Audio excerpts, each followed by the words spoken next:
Ladies and gentlemen, hey, hi, how you doing? Welcome back to the channel. Thank you so much for stopping by. Today, as a part of the weekly update in Warzone and Modern Warfare 3, we ended up getting a new set of weekly challenges, which introduced a brand new aftermarket part known as the JAK Lance, which is actually for the MX Guardian from MW2. And it turns it into what is now essentially a crazy fast TTK two-shot potential shotgun with maybe the biggest skill gap in the entire game. So this weapon is truly the definition of high risk, high reward. But as always, when these aftermarket parts are at least somewhat useful and have potential to be good in the right hands, I want to break them down and talk about what the best setup for it is if you're looking to test this out and see if you can actually find some success with it. So as you can see, we've got our MX Guardian there. I've tested this out in some gameplay, and well, let's just see how it went the first time I tried it out and was running into some enemies with it.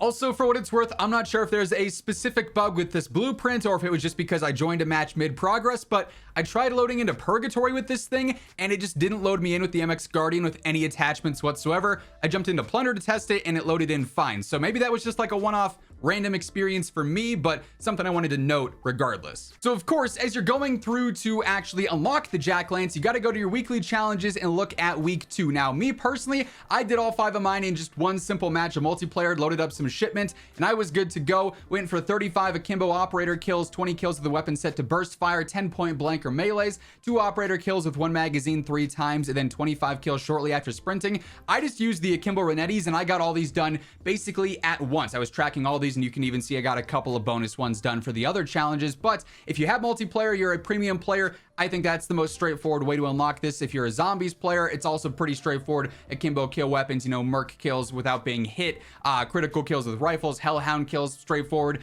Warzone's a little bit more tedious, unfortunately. You got to do a lot of looting in Urzikstan, 30 caches in all the various different regions, then place in the top 10 7 times, complete 20 contracts, get 7 kills or kill assists. So it's going to take a minimum of at least 7 games to get this thing unlocked. Definitely takes a lot more time in free-to-play battle royale as opposed to, you know, multiplayer or zombies. But for what it's worth, at least you can do some of this stuff in you know, Purgatory, for instance, like some of the kills. Plunder is going to obviously be your best friend for going through and getting some of that looting stuff done. But after you go through and you do that, you can actually fully unlock the JAK Lance and go ahead and kit it out. Now, as we dive into the loadout and everything here, quick reminder, if you are new to the channel, every single day I got you covered with news, updates, patch notes, meta breakdowns. Everything going on in COD is right here, so feel free to hit that subscribe button, turn on those post notifications, and if you enjoyed this video, you find it helpful at all, a like rating would be seriously appreciated as well. Now, when you go through and you actually put the JAK Lance kit on, you can see it's pretty limiting in what it does for your attachments and everything. As far as the damage changes go, you can see it's kind of wild. It says it's giving you a 1.5 thousand increase to your headshot damage. 1.5k% is a wild number, right? But you might see that in the stats and say, oh, it's a one-shot or something like that. This is capped out. It's been tested. It is at best a 2-shot. That said, it's very easy to get the second shot off, and to get that 2-shot, you're just super limited in how you can build this out and how you can effectively use this. Obviously, no barrel option here, no magazine option, which is the biggest limiter here, so you're kind of stuck with some other stuff. As far as the muzzles go, you actually are only able to use 2, and they're not it. They're both based around melee damage, so obviously you don't want to be using those. So instead, I went for the JAK Slash. It's going to help out the rechamber speed. Recoil's not the biggest deal here, but it'll do something for that, and then also the movement, which I think is the biggest deal here. I also went for the Kimura laser sight, mainly for the faster ADS and sprint to fire here. The tac stand spread's not a huge deal. You're going to want to be ADSing this thing for sure.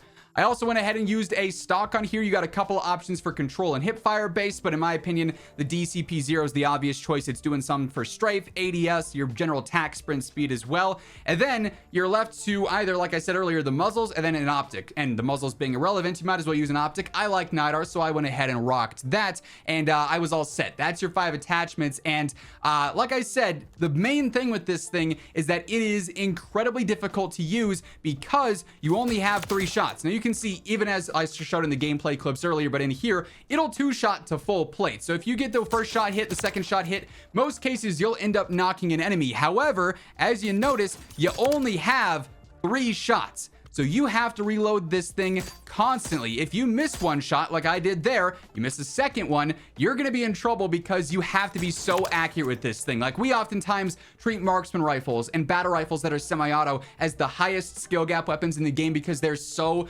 dependent on accuracy. Like, some have broken TTKs if you're hitting shots consistently. That's the definition of this thing, but to the extreme. You only have 3 shots, so you basically have to hit 66% of your shots, 2/3 of your shot, to get 1 kill, meaning that this, I think, primarily could be a great close range option if 1, you are incredibly good at aiming, you're incredibly accurate, and 2, you're a heavy solos player. You can see the velocity is also pretty rough as well, trying to aim for that last dummy there. It's going to be noticeable on the bullet drop, the bullet lead that you're going to have to do on an enemy that's moving. So you want to bridge the gap as close as possible. You want to be up in the enemy's faces. I wouldn't really gamble at range at all here. Despite the fact that this does have some pretty crazy 2-shot potential at range, it is so incredibly limited by its ammo. Also, in game, it does take sniper ammo as well, so you're even more limited by that. You can only store so much of that or have so much of that in reserve to begin with, unless you're stacking multiple piles in your backpack. So another limiting factor there too. And then also on top of that, for what it's worth, I'd probably recommend going through into your perks and switching over to sleight of hand. You definitely want to have that faster reload on this thing with how often you're going to be reloading just outright. So, and you probably want to have throwing knives. You don't want to be burning more shots of the 3 to finish players. You need throwing knives or thermites on this. So it's requiring you to do a lot to your loadout just to find some success with it. Is this thing worth unlocking? 1, if you want that seasonal camo, you go through, obviously you do all 4 weeks for the season, you'll end up getting that drawn and quartered animated camo for season 6, which is pretty cool. So if you want that, yes, definitely go through and unlock this. But 2, if you're a shotgun player, you like the close range engagements, it's viable to a certain extent, but incredibly high skill gap associated with this gun. And that being said, it's gonna wrap things up for this video. If you enjoyed it, if you found it helpful, a like would be really appreciated. And if you're new here, feel free to hit that subscribe button, turn on those post notifications so you can always guarantee you are up to date with everything going on in COD. But once again, thank you so much for tuning in, and until next time, take it easy, have an awesome rest of your day, and I'll catch you later. Peace out.